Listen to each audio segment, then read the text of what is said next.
Today we are taking interview from an outstanding person from the startup and innovations world, Roy Ster. Hello, hi Nastia. Hello, Roy. Thanks for having me. Thanks for coming, joining us and sharing your experience. I think it would be useful for our audience that will be following you and listening to you. Thank you very much. How is your start of the trip to Kyiv? How is everything? It's been really great. People are so kind to me, but I'm so tired because I'm working very hard, trying to promote my agenda. But I really like the city. People are beautiful. The food is nice. And the weather is nice actually now, so I'm lucky. Yeah, everybody noticed that food is wonderful in Kyiv. Yeah, I need to taste the borscht. For sure. So, today we are here to know you better and know your experience better. For the first time I saw your Instagram profile. I saw the sentence that captured my attention very much. It started a revolution from the bed.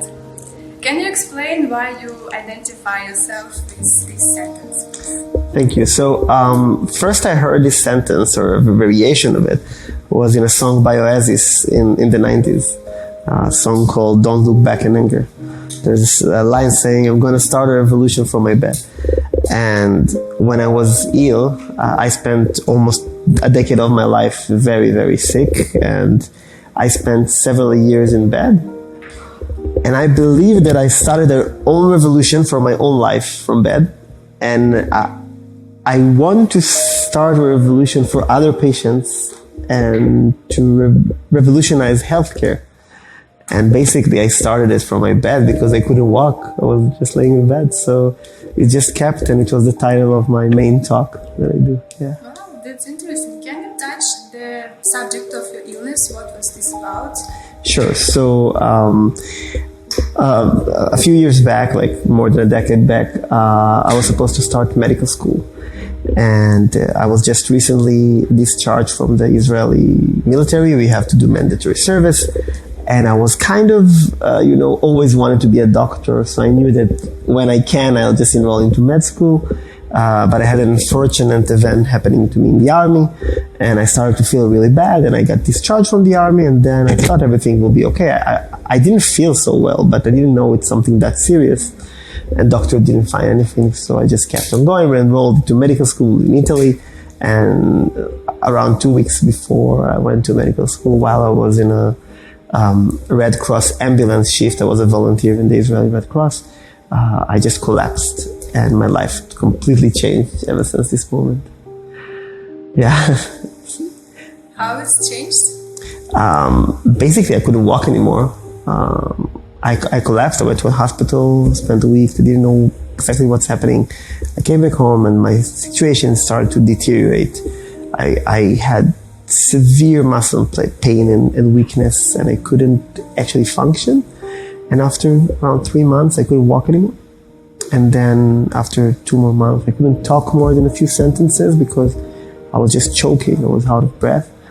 Then the blood pressure started to change. And after around 1 year in bed and a bit of out of bed, my blood pressure was changing so badly that even if I moved my head like this, I would have fainted completely. Just lost consciousness, and I couldn't function anymore. Why doctors couldn't shower. couldn't help you? I think it's a combination of two problems. The first is the overburden doctors are having in healthcare around the world. We're not talking about third world that they have like basic problems of lack of infrastructure. We're talking about Europe and the States and the developed world that basically doctors have a few minutes with you and they're so busy, and when they treat you, they have to type and do bureaucracy instead of actually communicate with you. So the miscommunication was one. And the second, I think it's a lot to do with paternalism in healthcare, that you're the patient and I'm the doctor, and why should I listen to you, even though I had a very solid and strong story. But I felt that nobody's actually listening to me. Today it started to change. I'm lucky enough to teach today in medical schools or visit and give lectures, and the students today are completely different. They're more humane, I think, because they're more connected. And today, doctors to be are chosen also by their social skills. I remember in Israel, like a decade ago, if you have good grades, you can go to medical school. Some people didn't have very good social interactions with people, but they were very good students, you know. So today they put emphasis of being more mature, older even. You have programs of 4 years, you know, after you already did something in your life. And of course, they test social skills, which are so important when you're a doctor. Yeah, that's nice. Thank you. How did you start your revolution from this bed?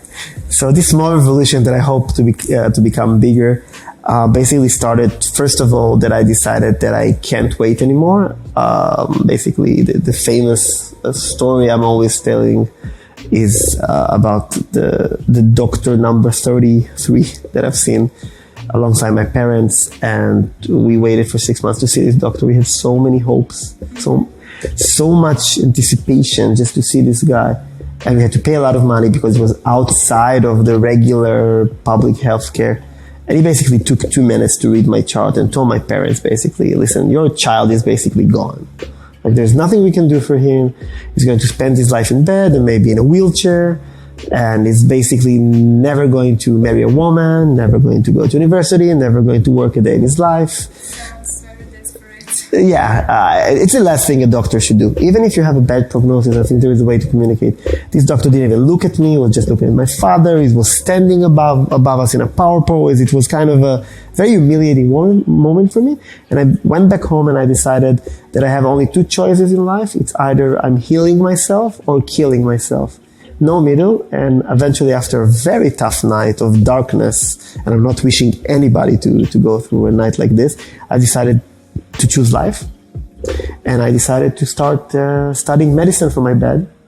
I spent 2 years completely researching all the medical aspects of not only my illness and my symptoms, but basically learning medicine from cell biology to pathophysiology. And I learned to interpret some lab work and x-rays and so on. And I built a case that I was managed to prove my doctors that I have an illness with a name, confirm the diagnosis. And this revolution I started was, first of all, to revolutionize my life, because then I had a diagnosis. I taught myself to walk again after 7 or 8 months. And first of all, I came back to life. That's my first revolution. The other revolution is what I'm trying to do with my entrepreneurship. Yeah, we will talk about this a bit later. I would like to ask you a question like this. Many people who got really serious illnesses stay in bed forever. What do you think makes you exceptional, and people who are struggling for their lives, for their better lives? What do you think makes you exceptional? What skills the person should improve or raise to get out of this bed? So first of all, I don't think I'm exceptional. I think I'm very lucky to be able to be a stubborn entrepreneur by birth. That's the only luck I had. I think that I didn't know I'm an entrepreneur. Later, people called me entrepreneur, because when I was a child, entrepreneurs were they were called them artists, like they don't want to work. They didn't value it like today, which is cool to be an entrepreneur. I think that what was different between me and other people is that I had something to prove. So many people told me that I'm inventing this illness, made me go on a crusade to prove that I'm not. And I saw it as a problem that can be fixed. Like you see in startups, we have a problem, we have a market for the problem. I was the market, I was the problem, and I was the solution. And I think that my specific illness that I'm going to talk about more when you ask me is a very good case of how resilient can you be and effective on your own life. And what I mean is that many people in my condition, and I know these patients because they're my friends, I can't even compare myself to them because there are a lot of other illnesses involved. But if you choose to get better with this specific illness, you can, because it's a type of illness that can be rehabilitated. And there is something here mentally that you can do and empower yourself, or be empowered to start getting out of bed. And I see it all the time. The people who decide to fight, they get better. The people who don't decide to fight, they get even worse. It's inside us. Motivation is inside us. Definitely. Yeah, and our mind and body can do impressive things. I'm the living proof of it. I didn't believe I have, like, if you ask me like 12, 13 years ago that I'll be sitting here in another country talking to you, I'll be laughing because, I couldn't even move in my bed. So, yeah. So, you did a great job. Thank you. Thank you again for coming and sharing your thoughts and experience with us. Thank you very much. Thank you. Let's talk about what do you do for a living? Cool. I'm an entrepreneur. Finally. Yeah. I founded several startups and NGOs, educational and charity projects, aim to empower people and to solve the doctor-patient miscommunication or the miscommunication in the healthcare systems, the disempowerment of patients.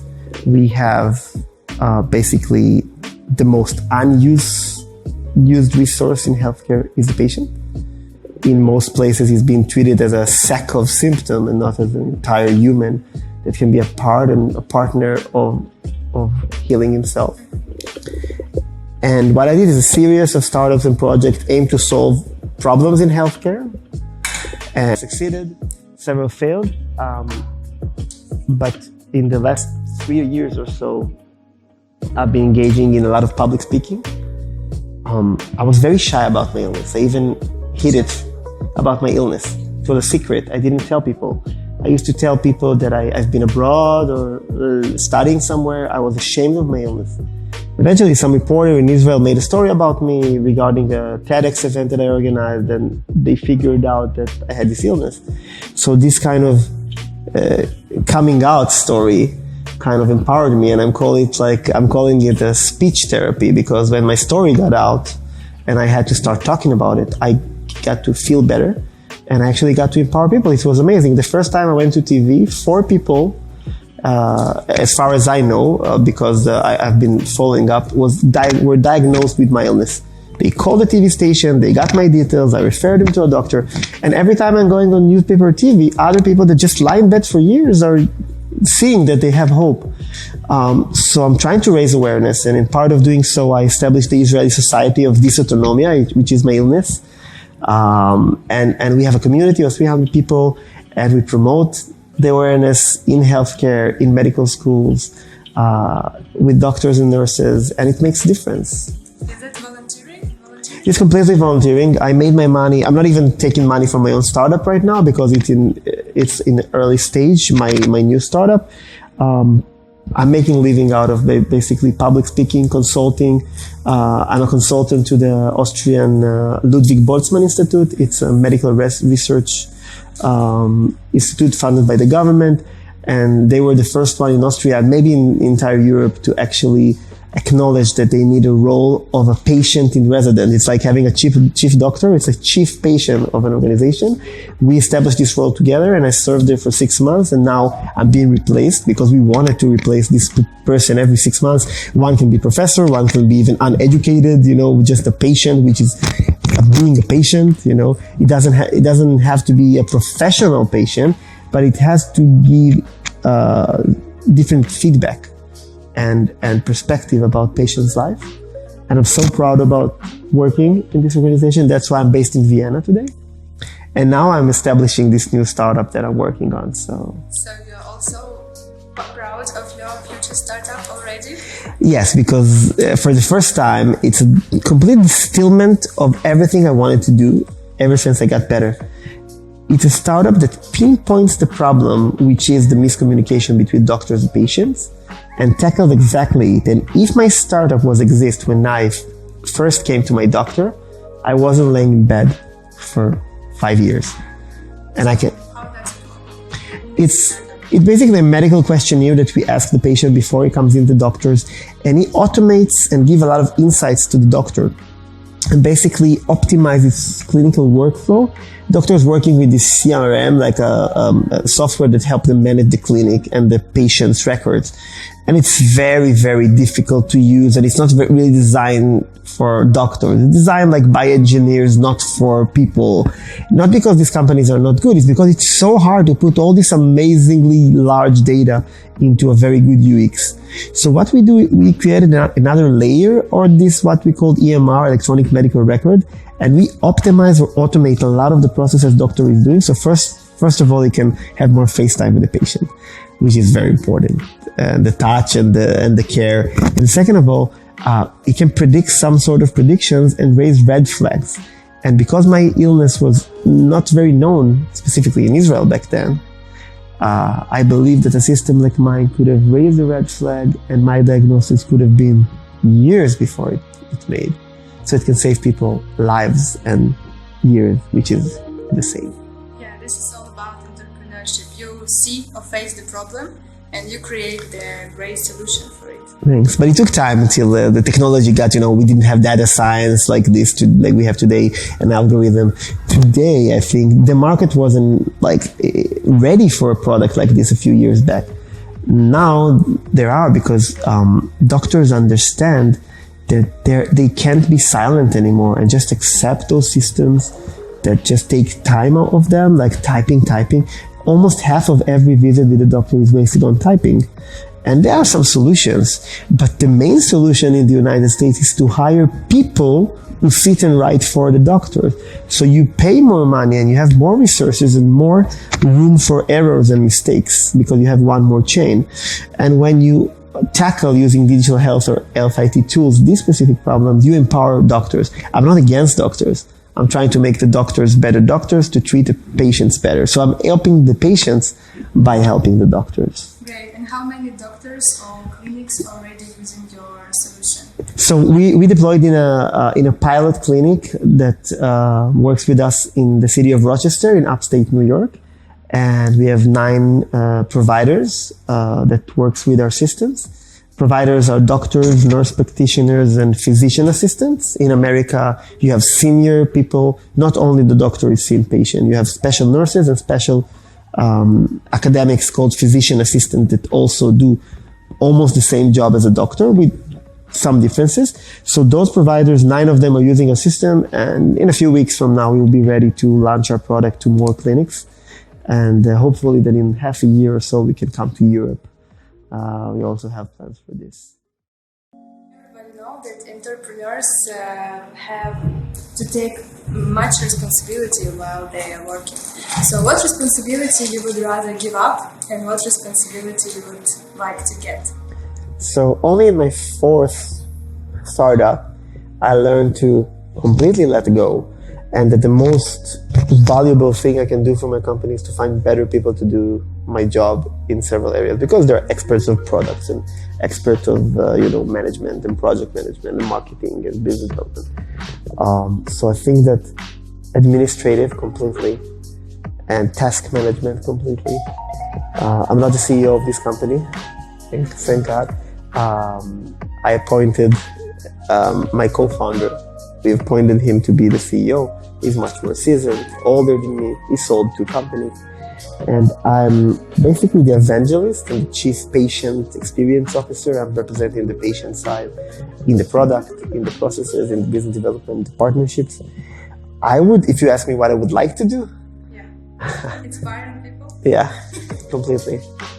10 years ago, I would say treating people physically, but now I think that, of course, if something happened, I have first aid knowledge, I will help. But today, I think that I can maybe make more impact talking to people than actually treating people.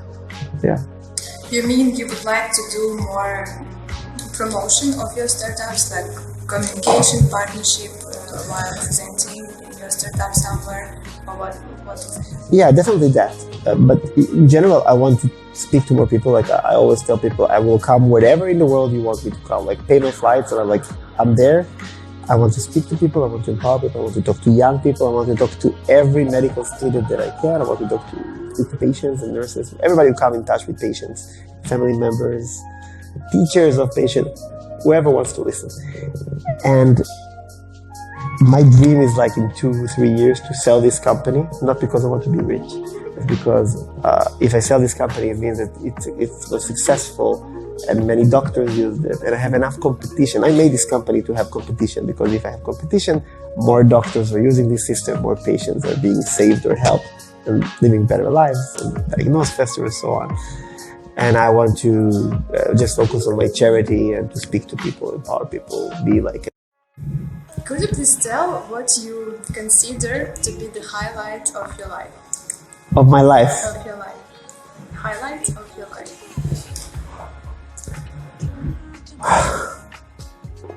You can. No, I never talk about it publicly. A few months before I was sick, I was visiting the ambulance station after watching a movie with friends, just coming for a coffee, and there was a call. And because I was more senior than other volunteers in this shift, I've been asked to go on this call. And it was a baby that has a liver failure, and he basically died. And I conducted a CPR on him while the ambulance was going to hospital. And I can't explain it, but I was successful. And giving someone else life completely changed my perspective of life. And this was the reason that in this dark night, I didn't choose death, because I thought on the one hand, I'm prepared to die because I saved someone's life. And I've been 10 years in the Red Cross almost. But I never felt that I actually saved somebody. I helped a lot of people, but everybody is saying I saved lives. I never said it. But in this specific case, I felt that on the one hand, I finished this chapter in my life. I'm ready to go. But one person can do so much to change the world, even if it's one life. Like, imagine what this kid can do today. So I said, yeah, I have to go on and do it. And I think this is the most important thing I ever did in my life, probably. Wow, what a beautiful story. Thank you. Can you imagine that this kid even can someday come to your speech? It will be the second highlight of my life. I already had an amazing phone call a few years ago from a girl thanking us, me and my friends team, for saving her life when she was 14. She fell off a hearse and she was severely injured. And I fought for her life because I had this agreement with other member of the medical team around me, and I fought for her life, and she joined the army and like she lived. So, you know, it's just unbelievable what you can do, but with nothing of even a resource of knowledge. That's the reason, by the way, why I dedicate a lot of my resources and time for Project Heart, the CPR, first aid, promotion, NGO, because I believe that this is the most basic of all, this knowledge. Like, a teenager, no matter how underprivileged is, that learns how to save a life will never take life. And that's why we operate in really tough neighborhoods in Nepal and in China and in Tel Aviv and soon in other places, just to do that. Wow. I feel that you can do what you do, even not charging anything. It's your mission, right? You know, it's always a smarter person than me saying that never work in a job that you wouldn't do for free. When I was a volunteer in the Red Cross, I could pay them to do it if they asked me, really. I didn't feel that I'm working for 1 second, even though sometimes I spend 8 or 16 hours in a shift and missing holidays, missing family, missing girlfriends' time, dating, whatever. And when I do these kind of NGOs and projects, I don't feel like working. I feel it's what I'm supposed to do. Also, when I'm talking to people. And everything I do, I kind of choose the things that are important to me. And when people ask me, how can I start changing the world? I say, like, change what troubles you around you. Like, if you're, yeah, if your building is dirty, pick up the trash. Like, you know, it's so simple. So for me, healthcare is something that is important. Saving lives is something that is important. Environment is something that is important. Nutrition, there's a lot of things, but eventually, if I pinpoint it, the passion must lay in healthcare, because I can't waste this opportunity of being sick. I call it opportunity or gift of being sick for so long, to not share this knowledge and experience of being a patient, a paramedic, and a policymaker in healthcare, and an entrepreneur in healthcare. So I've been in all four, and I know how to combine them into a place that I can create some things that may help or make a change. And that's the exact reason why I'm not CEO of any of those NGOs. They have their own leaders, so they can do this holy work of what they're doing, and I can be more of an evangelist. I'm a very good founder, but I'm not sure I'm the best manager or CEO. There are better people than me to do the job. Yeah, that's cool that you understand what your strengths is, yeah, and how you can empower other people to do their work. Do you have multicultural team? Oh, definitely.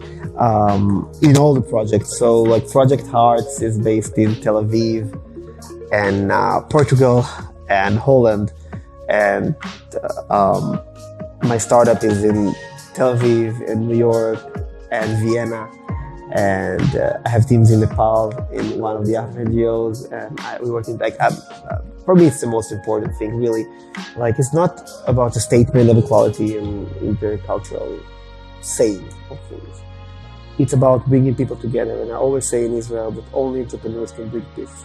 When I first went to Turkey to give a talk, I got an advice to hire a bodyguard, because Turkey and Israel has some diplomatic problems. And I'm like, why should I have a bodyguard? I'm an entrepreneur coming to empower other entrepreneurs. And this trip changed my life. I have friends in Turkey that, for me, they're like brothers and sisters right now. And I have friends from Iran that in Israel, of course, I cannot meet them, but in Europe, of course, I can. And I have friends from Arab countries, and I have friends from all over. And I believe that we have responsibilities in entrepreneurship to see the problems of humanity and not the struggles of politics. And that's why it's important to me to do things. Yeah, I totally agree with you. The more I'm traveling around the world, these stereotypes are Completely broken. It's nice people. Everybody express their hospitality in the way they ever could do the best. Definitely. Yeah. That's why I believe that entrepreneurs and chefs maybe also can bring peace, because food is kind of a window for culture, and I'm always using it. You know, that's why the first thing I will do is to gather people and to go to eat a local thing and to learn about the culture through the food. And as entrepreneurs, you know, you immediately have a common ground, and you find a way to communicate and cooperate. You know, in Turkey, I met an amazing doctor. She's one of my closest friends now. And we decided that we will found together the Dysautonomia Organization of Turkey.